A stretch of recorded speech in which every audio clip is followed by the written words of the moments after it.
Bookshelves full of documents. Looks like these are all files, packed with the personal details of individual Conrians. The Crimson Moon dynasty preceded the eclipse.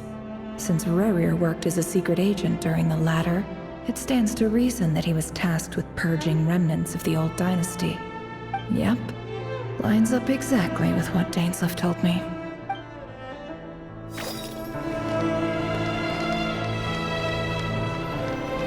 He looks even gloomier than last time. I wonder what's changed.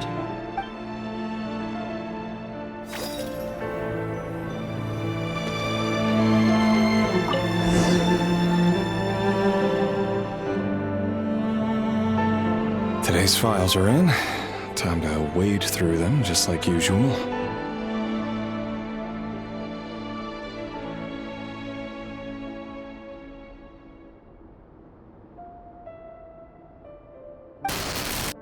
Male, 51. Occupation, cook. Confirmed Crimson Moon descendant. Has maintained frequent contact with other descendants over the past year. Poses a threat to the dynasty. Neutralized on...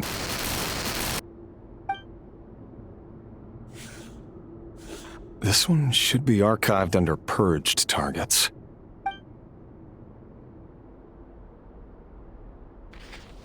Female, 23. Occupation, office clerk. Confirmed Crimson Moon descendant. Has maintained frequent contact with other descendants over the past year. Poses a threat to the dynasty. Neutralized on...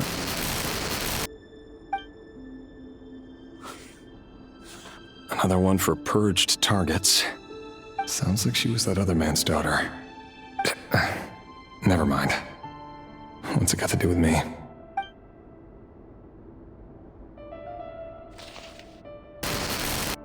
Male, 40. Occupation, teacher. Confirmed Crimson Moon descendant. Has been observed making contact with other descendants during the past year. Poses a threat to the dynasty. Neutralized on...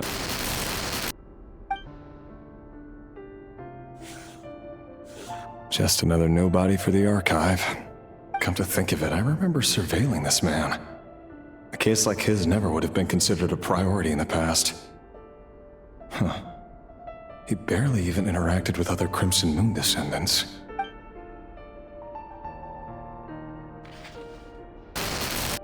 Female, 16. Occupation, none. Orphan and confirmed Crimson Moon descendant. Has been observed making contact with other descendants during the past year. Poses a threat to the dynasty. Neutralized on...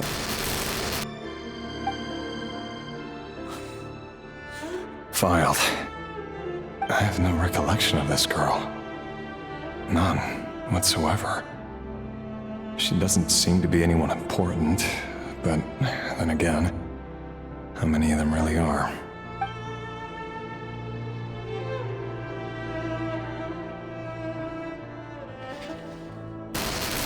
Female, 13.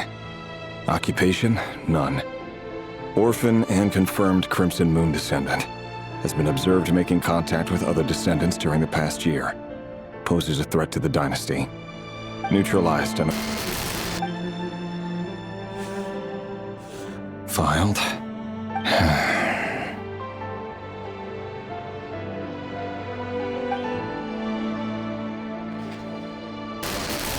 Male, 11.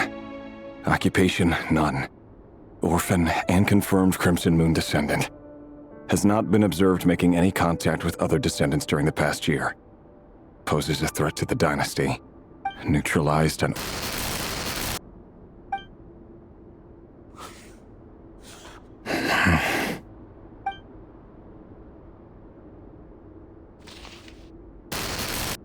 Male, 6. Occupation, none. Orphan and confirmed Crimson Moon descendant. Poses a threat to the dynasty.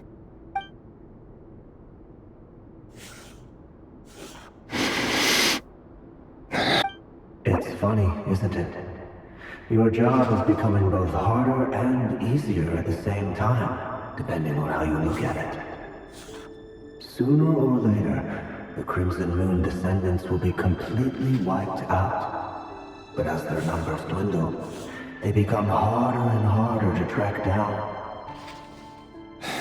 That's not how it is. Fortunately, however, most of the able-bodied adults have already been taken care of. The remaining weaklings will be increasingly easy to deal with. No! No. My job is to ensure the survival of the Eclipse Dynasty. And the only way to do that is by eliminating any and all potential threats. It's a perfectly legitimate line of work. Every single one of my colleagues can attest to my fairness. And if my friends were aware of the facts, I know they'd back me up too. Assuming, of course, that they were aware of all the facts.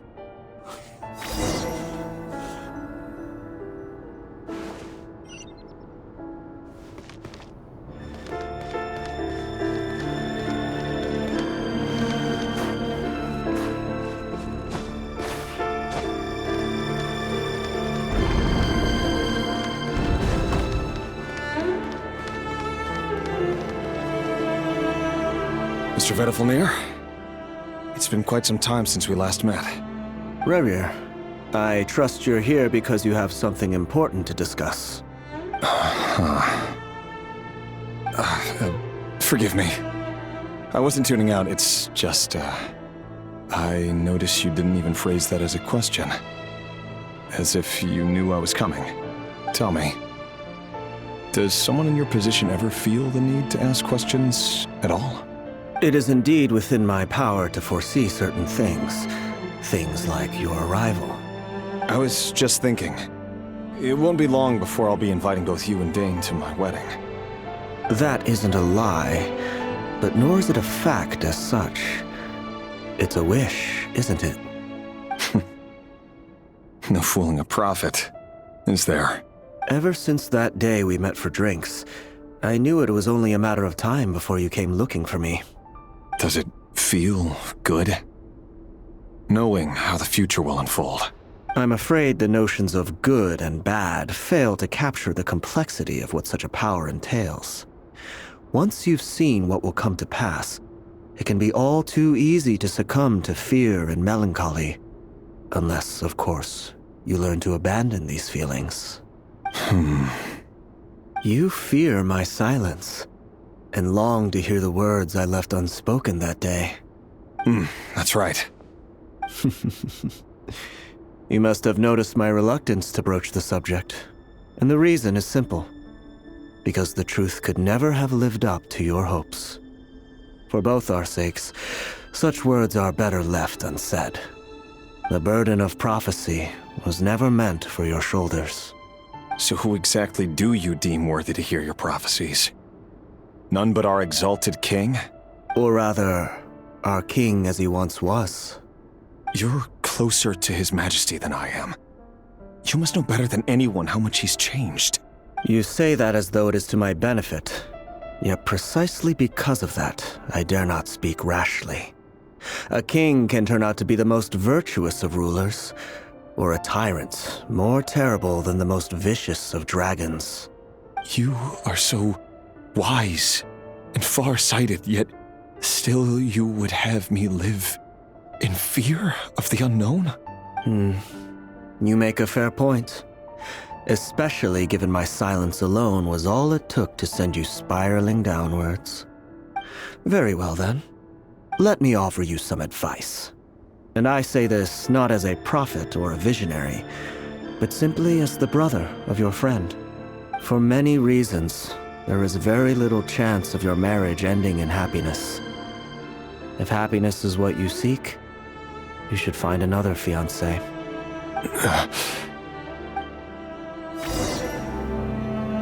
Hold on. There's that same black fog again. Could this memory belong to Thelindis? Guess I better tread carefully. Wait. Hear me out. This time we finally got a clear look at his face and learned his true identity. His name is Rerir, and he claims to be one of the king's guards. What did you say? A cruel irony, isn't it? The man you're set to marry leads a double life as a brutal executioner. Why are you telling me all of this now? Simple. It's because I want you to kill him. You are the only person he would never suspect. No, absolutely not. I would never dream of doing such a despicable thing. So you'll just stand by and watch him slaughter us to the last? Do not forget that the blood of the Crimson Moon flows in your veins too. The blood of the Crimson Moon? What does that matter now? The dynasty has long been dead and gone. You think that alone is reason enough for me to throw away everything I have? Why wouldn't it be? You two were once a child of the Crimson Moon, just like me. Don't tell me you've never felt so much as a flicker of fury for the way we were trampled into the dust. As long as you promise to abandon this pipe dream of restoring your dynasty, I can try to persuade him. Or have him persuade the Vinster King. Persuade the Vinster King? Do you even know why he's so obsessed with hunting us down? Why he keeps trying to force us to hand over our secrets? Over and over again? Or why we refuse to give up on restoring the dynasty? The Vinster King. A blind fool. His eyes clouded by powers from beyond this world. A petty little man with a miser's heart. And he dares to sit upon the throne? Mark my words. Sooner or later, Conria will fall. And it will be his doing. If you can't bring yourself to do it, so be it. Just you watch. It won't be long before calamity descends upon us all. The Rehir of Solnari. That really is quite a secret you've been keeping from me, Rerir. But who am I to talk? Am I really any better? I've kept my own past a secret this whole time too. Love should be built on honesty. But ours was born from lies. And yet, is it really so wrong to hide things that would only make life harder? If we don't cover up the parts that no one else should see, how can we go on pretending to be normal? Vedifulnir must have known all this. And that's why he made his prophecy. In the end, nothing stays hidden forever. But I won't just sit by and watch this disaster unfold.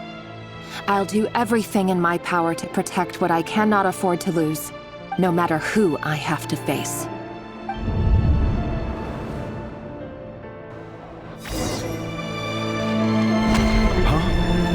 Was that Rerir who just walked past the window?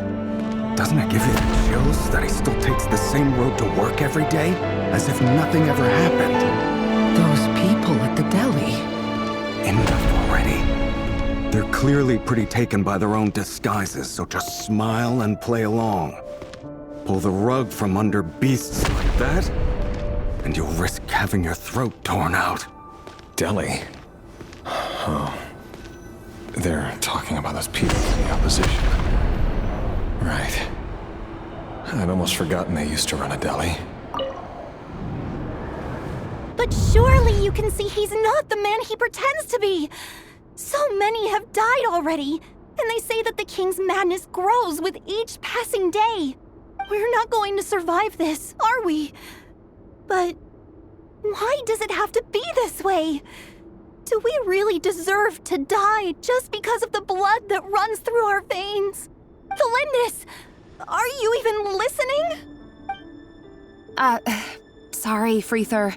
My mind was off wandering. I heard you, though. You're talking about what Rerir said. He's just following the king's orders. He's a secret agent, and it's his job to hunt down rebels and dissidents. By the time you first met him, he'd already taken lives. Maybe he was using you from the very beginning. No. Rerir has no idea I have anything to do with the Crimson Moon. My family are only distant relatives of the main lineage, and besides, my eyes are perfectly ordinary. Truth be told, apart from my teacher, pretty much no one knows I have any connection to any of it. It's been a long time since my family severed ties. But as Orlog said, who could possibly talk sense into that raving lunatic of a king? No one.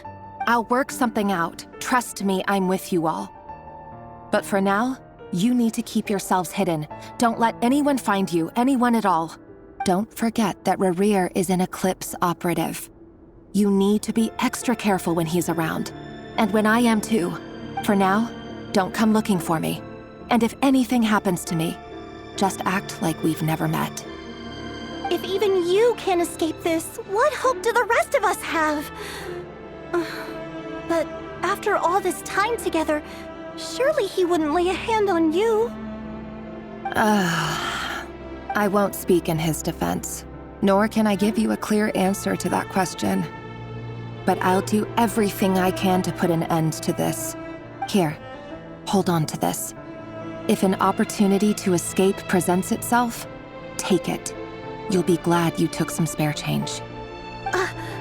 You call that change? But what about you? I've got a job, and there's still money coming in. But you can't go anywhere right now. Please think about yourself for once.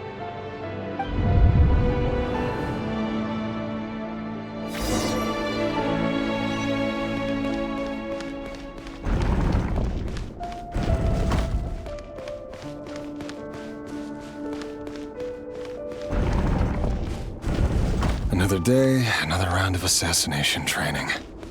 Training ground is just beyond this hidden passageway. When you kill a person, doesn't it bother you when you end up covered in their blood? Why would it? Aren't we all just walking blood bags? Make sure you have a firm grip on the handle, then choose your angle well. Keep your movements light and brisk. The brain knows it's a thing. I'll bet no one's ever had a quiet work as yours. I work clean. No traces.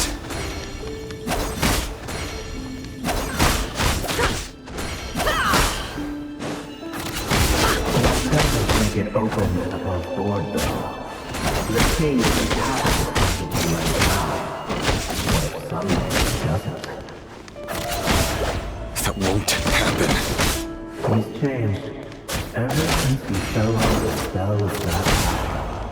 In the beginning, he only had to take out a handful of the guilty. And now, The ones I dealt with have always been guilty. And I've carried out my work flawlessly.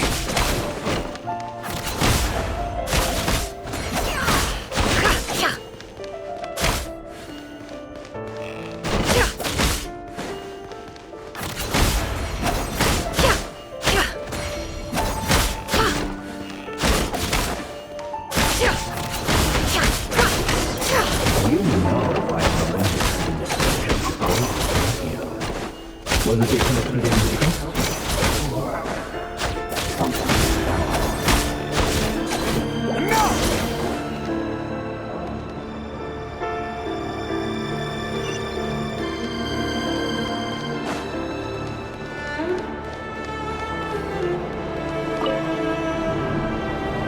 Delindis, do you still remember Orlog? Orlog. The boy who was pretending to sell flowers. You spoke for quite a while, didn't you? Yes, we did. What about him? He was arrested 2 days ago. Chances are he's already dead. He... I just don't get it! After everything he's done, why do you still stand by him? Or does it mean nothing to you that people keep dying? No, that's not... Just hear me out. I need to go now, Delindis. They're looking for us. You take care too. If you ever need a place to hide, come find us.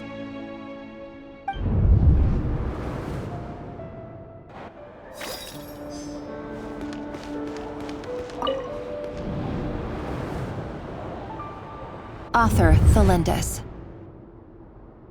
Over the course of this week, the research object was subjected to interference for a total of 47 hours for experimental purposes. The results are as follows. All subjects of observation that were sent inside have now... The situation within is proving more problematic than anticipated.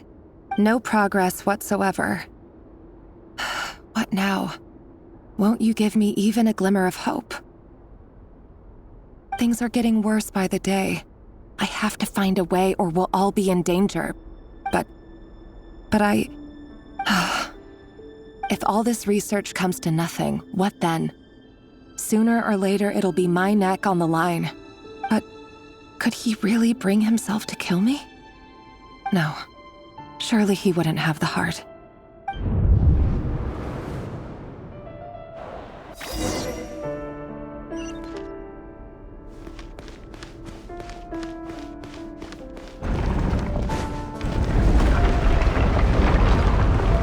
Why won't you just let us go?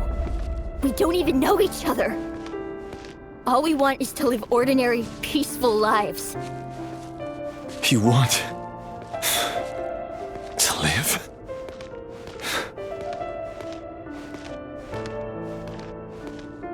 Yes. I just want to go on living. Is that really such an unforgivable crime?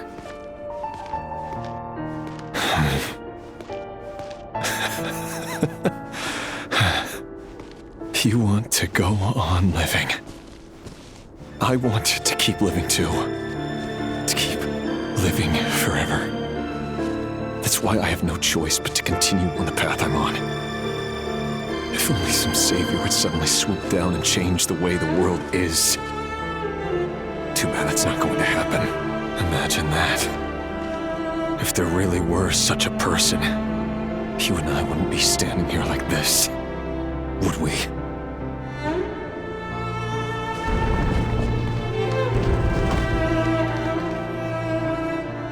So these files are in.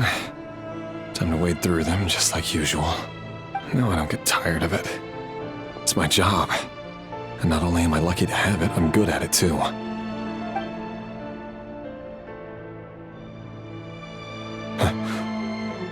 Wait. That's...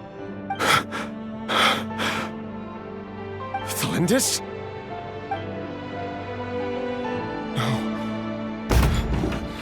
No. No! Why? But you bear no mark of the Crimson Moon.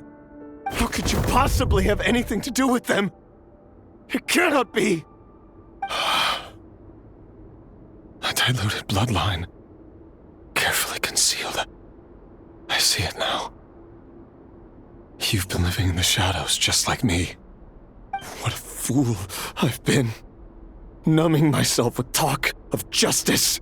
Even imagining my friends would back me up. But in the end, Irminsul. Finster King! How far are you going to take this? From the direct bloodline to secondary offshoots? And then what? Today it's the descendants of the Crimson Moon. Who will it be tomorrow? Will you not rest until everyone down here is dead? No. This cannot go on. This is where it ends.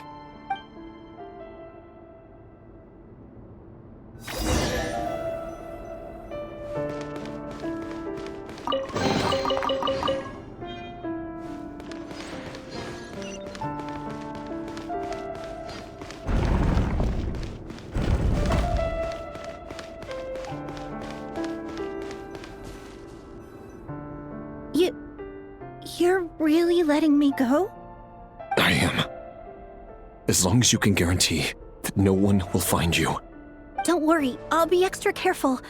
No one will know I was here. But... what about you? Me?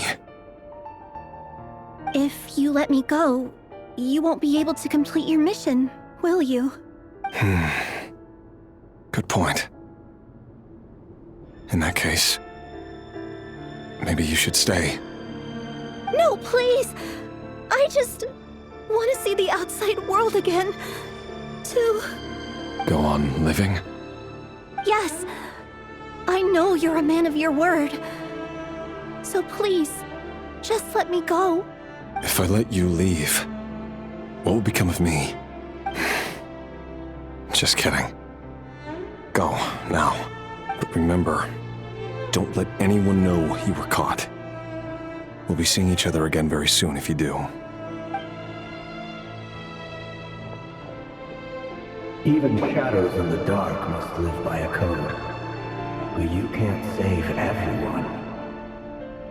You've been whispering in my ear for days now, Vedifalnir. What are you trying to do? Break me down? I only say this because you long for an answer to your problems. Let her go, Revere. You risk losing everything. I will not abandon Thelindis. Then you'll need a little more vigilance and a lot more power. The world is changing, Revere. Keep your eyes peeled for your moment of opportunity. That voice used to be so unclear. But now I know exactly whose it is. It's Vedifalnir. He won't tell me how to actually resolve any of this, but he keeps trying to manipulate me like a puppet. What's his game here? Tell me then. What will this moment of opportunity look like? And no answer. He's like a ghost. Always disturbing me when I'm on edge, but never answering when I need him most. So, the Eclipse Dynasty was purging, well, massacring the descendants of the Crimson Moon. And it seems like it was all connected to the Vinster King's research.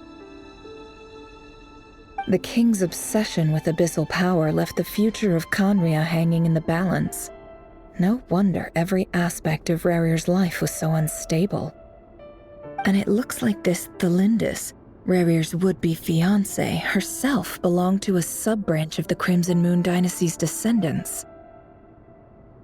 It almost defies belief that a couple like them could hide the truth from each other for so long. If the Vinster King hadn't intervened in such a drastic way, they might have gone on deceiving each other for the rest of their lives. And why does Vedifalnir, Daneslif's older brother, keep talking in Rerir's head? This guy kept more secrets than I ever imagined. The human mind is like a vast desert of shifting sands. When you follow the flow of someone's memories, you only ever see the parts they're willing to let surface. Time for something a bit more creative.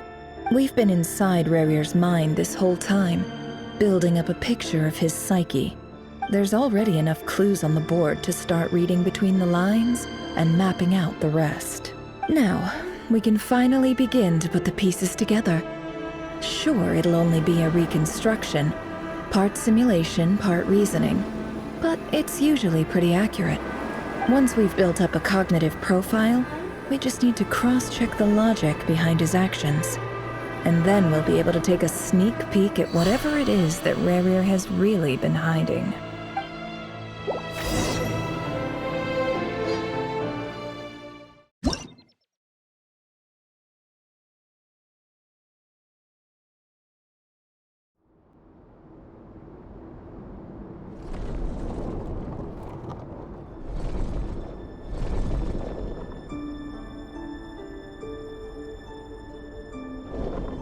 Rerir, are you there?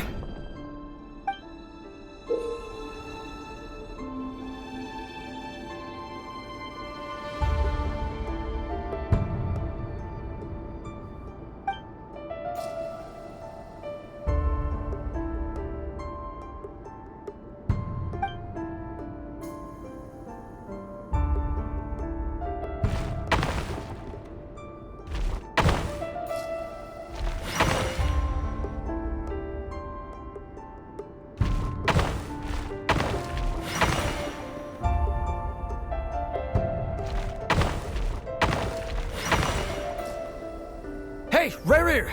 Come out, it's urgent! Dane? What's wrong? Quick, come with me. I'll explain everything once we've met up with the others. Okay. I'll come. But the Lindis is still over at the Universitas. I'll need to leave her a note. All right then, but make it quick. I've never seen Dane so worked up before. Whatever this is, it must be big trouble.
Well, this is a nice change, meeting you all at this hour.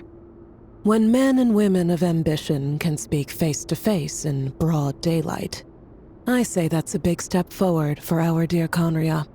Don't be ridiculous. We do not fear the day. Why would we seek refuge in the night? You might ask your blade that same question. I'm told it prefers the cover of darkness. The word on the street is that Sertologi only strikes when he has an unfair advantage. But that is patently false. I see you're missing an arm and a leg. Surely only a fair fight could explain that. If this is your way of offering me replacement limbs, believe me, I'll take them. Oh, we can certainly discuss that. With bioalchemy, anything is possible. Assuming I have your full support in my research. Lunatic. Robtatir, what brings you here? Why, Dainsleif, of course. He invited me. Please, cast aside your apprehensions, Miss Rhindaughter. Whatever the rumors may say, I am but a humble servant of the king, and I can assure you he affords me no greater convenience than he does you. Well, the Universitas Magistrorum won't stop fawning over you, so at least some of the rumors must be true. You're clearly doing well for yourself, so drop the humble servant act. It endears you to no one. You're president of the Universitas Magistrorum, the chief royal mage known as the Wise by royal appointment, and by far the most favored among the 4 pillars of Conria. Vice President Veet doesn't even try to hide his envy when he sees you. My success is the product of hard work and good luck. It's as simple as that. Were the king not such an extremist, I hardly think I would have received a senior post at my age. Of course, no job is without its gripes. Serving a king like ours can be a challenging task, as I'm sure you can imagine. And as for Efterveet, in missing out on the presidency, he's dodged a mountain of stress. Like everything else in life, it comes with pros and cons. You're all here. I apologize for the short notice, but it was an emergency.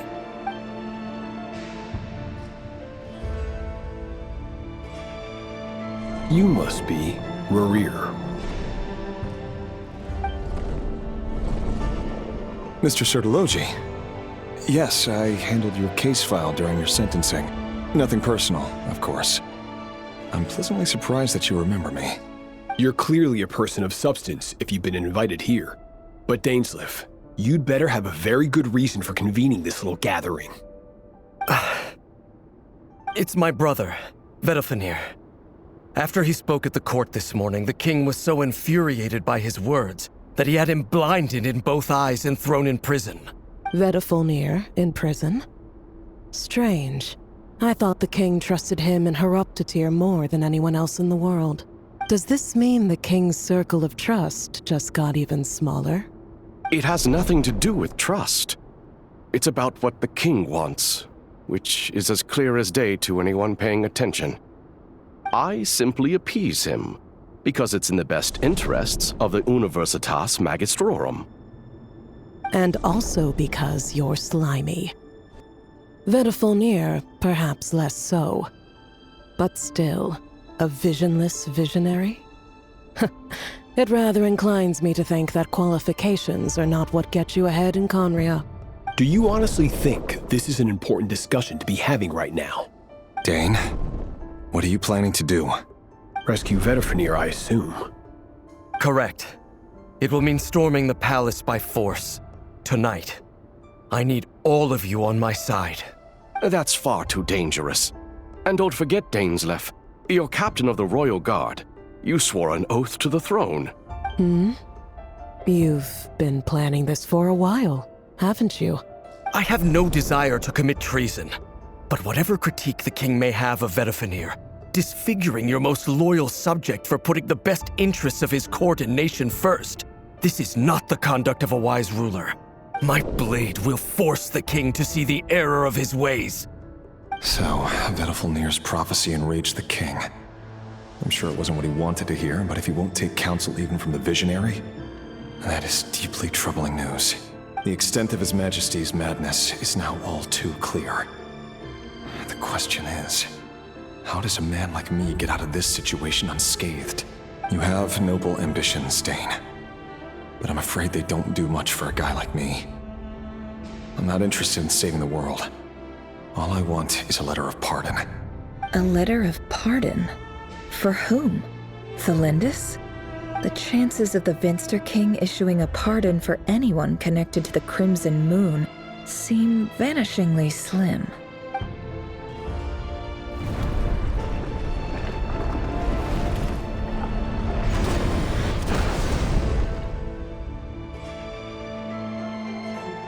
This black fog over the board must have some connection to Thelindis. But why is it taking this form? Does it have something to do with Revir's past? Another mystery I'll need to unravel.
Author Thelindis.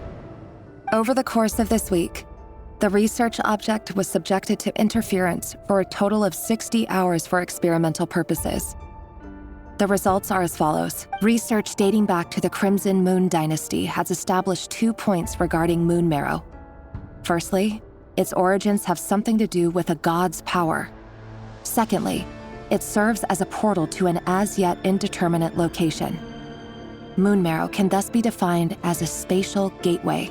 However, there are a number of hurdles to overcome before we can answer the question of where it leads to. To start with, opening the gateway requires a specific power source, which the relevant literature indicates. An enormous amount of power is then required to keep the gate open. Currently, the total power output of our instruments remains in the single digits. To make matters worse, I am now the only staff member remaining in the Moon Marrow lab. the Universitas Magistrorum recently decided to move most of its personnel into abyssal energy research, which has stymied all Crimson Moon-related projects. This is not a wise move. I have always maintained that placing all our hopes in a single source of power is risky, especially one as poorly understood as this. As well as making ourselves overly reliant on a single resource, we are neglecting other promising technologies. I apologize if this comes across as disrespectful. But as a Moon Marrow researcher, I desperately want to see the world beyond the gateway. If we really made it there one day, what would we find? And how would we go about taming the unknown? My imagination is endlessly fueled by questions such as these.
This is for you. I heard you're gonna leave the city with your parents. The Lindis, did you hear about what happened? I've heard nothing. Rerir got back very late last Friday, and he was acting a little unusual, but he slept pretty well, so I'm guessing whatever he did was a good deed. You never saw him, and I don't know what he did. And this conversation never happened. You understand? What if he finds out that you pried into his secrets? Don't be silly. I don't know what secrets he does or doesn't have. All I know is he's just a normal guy who happens to run some errands for the king. Are you scared of him? I don't know. The Rerir I know doesn't match the person you all describe. Logically, I should be scared of him. And yet, I don't want to lose him. But enough about that. You should get going, and be careful with the package I gave you. Keep it secret. Keep it safe. What's in it? A piece of the moon. All you need to know is that as long as you keep it safe, then in the future, everyone will be able to see a red moon. A red moon? You mean our moon? That's right. Our moon. Promise me you'll look after it. I promise, the Lindis. The Crimson Moon bloodline will never die out. Its light, the color of blood, will become like a fire that flows in our veins, no matter how long it takes.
everyone, and stick to the plan. Sir Dainsleif, what are you? Is this treason? You know what happens to those who betray the throne. Please, don't do this! It is the king himself who has betrayed the throne. He has betrayed all of Conria. If you have any love left for justice in your heart, you should join me. It's showtime. Dane and his group will handle the troops in the palace. Then Hoptatir and Rhindaughter will disarm the security measures. My job is to enter the prison and rescue Vedifalnir. Stay safe. Wish me luck. Look after my brother. Draw your blade. It is time for justice to prevail.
And the smell is abominable. Clearly, the king doesn't allow his prisoners a single shred of dignity. This is dire. Found you. Hello, Mr. Vedifalnir. It's you. Surprised? Oh, wait. I guess surprise isn't an emotion that prophets feel very often. I certainly felt some surprise in the moment when I was blinded. Surprise at the king's sheer ignorance. Surprise at just how unfairly this world responds to words of earnest remonstration. I'm curious. What did you prophesize this time? It wasn't a prophecy. It was a word of warning. Someone had to say it. The king has forsaken all reason in pursuit of his obsessions. I simply told him that if he continues on this path, Conria will surely fall. But he didn't listen. Worse still, he stabbed you in both eyes and locked you away. Dane asked for my help. The court is in complete chaos now, but I'm sure you predicted that. Everything is transpiring as I foresaw, yet I am powerless to change it. Fate is an immutable force. I can but lament as the inevitable unfolds. I do wonder whether giving a man the power to see the future does nothing more for him than slowly crush his spirit. Forgive my curtness, Vedafulnir, but the king did not suddenly turn on you today. His suspicions have been brewing for a long time. You can't have wisdom beyond the reach of your fellow man without attracting his fear and suspicion. There are things the king does not want to see. So, he doesn't want you having visions of them either. He blinded you because he thought this would make the visions stop. He wasn't entirely wrong. I did indeed lose my power to see the future. Right up until... Until what? Just now. I believe I saw something new. Well, tonight could go a lot of different ways. 5 of us banded together to storm the palace, also we could rescue you. This will go down as the most tumultuous day in Conrian history. I sense hatred in you, but also hope. A desperate hope that with the tyrant deposed, that will be the end of the story. But this is not the end. It is the beginning of a new chapter, in a whole new story. There are many men of honor and courage in this world, Rerir. But you are not one of them. You're not here for justice, are you? You're here for yourself. Is that a dagger? Interesting. Why not the polearm? It was always your weapon of choice. With your abilities, I don't doubt that you were able to recover some of your sight. But I also doubt that you want to make an enemy of me right now. Of course not. We're on the same side, aren't we? We could be. But I need you to be honest with me, Vedafulnir. At this point, you're my only hope for the future. You mean your future? With your beloved, Felindis? Yes. And I know there are bigger things at stake here. A dynasty, a nation, maybe the entire world. But forgive me, I care first and foremost about myself. I can't abandon the one I love to save myself. I just can't do it. But you see a broader picture of the future than I. You see the solutions to the biggest problems of our age. So tell me, what is my solution? What's the answer? In matters of fate, answers are either right or wrong. What will be and what will not. Maybe you are willing to pay a certain price in the pursuit of happiness, but unfortunately, fate does not negotiate. That is the cruelest thing about fate. It is unmoved by your sacrifices. That can't be true. I know it's your voice that I keep hearing in my head, urging me to see how the world is changing, to seek more power, so I can protect the things I love. You show me disaster, but you won't show me how to avoid it? Why? Why are you doing all this? My voice. In your head.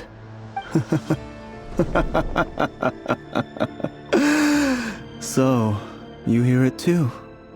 The voice that steals your mind, gains your trust, and drives you crazy. It turns out that we are not so different, you and I. Vedafulnir just broke into the strangest smile I've ever seen in my life, as if he'd discovered some monumental secret. But then he suddenly switched to looking extremely weary. Very well then. My advice to you is as follows. You must persevere. Whatever trials and tribulations you may face, be steadfast in the belief that they are your path to the future. For as long as you live, your story with Felindis shall not come to an end. That is the only chance you have of fighting back against fate. It is up to you whether you believe my words. Regardless, that is all I will say on the matter. I have no right to intervene any further. I will hold you to your word. Thank you for setting me free. In return, I will tell you one more thing that you cannot afford to ignore. Just then, a strange wave of energy rippled through the city. We had no idea what it could mean. If I were you, I would head to the Universitas Magistrorum. The Universitas? Oh no! I'm sure we'll be seeing each other again very soon, Rerir. Whatever Vedifalnir said, I didn't catch it. I didn't even help him out of the prison. There was no time to lose.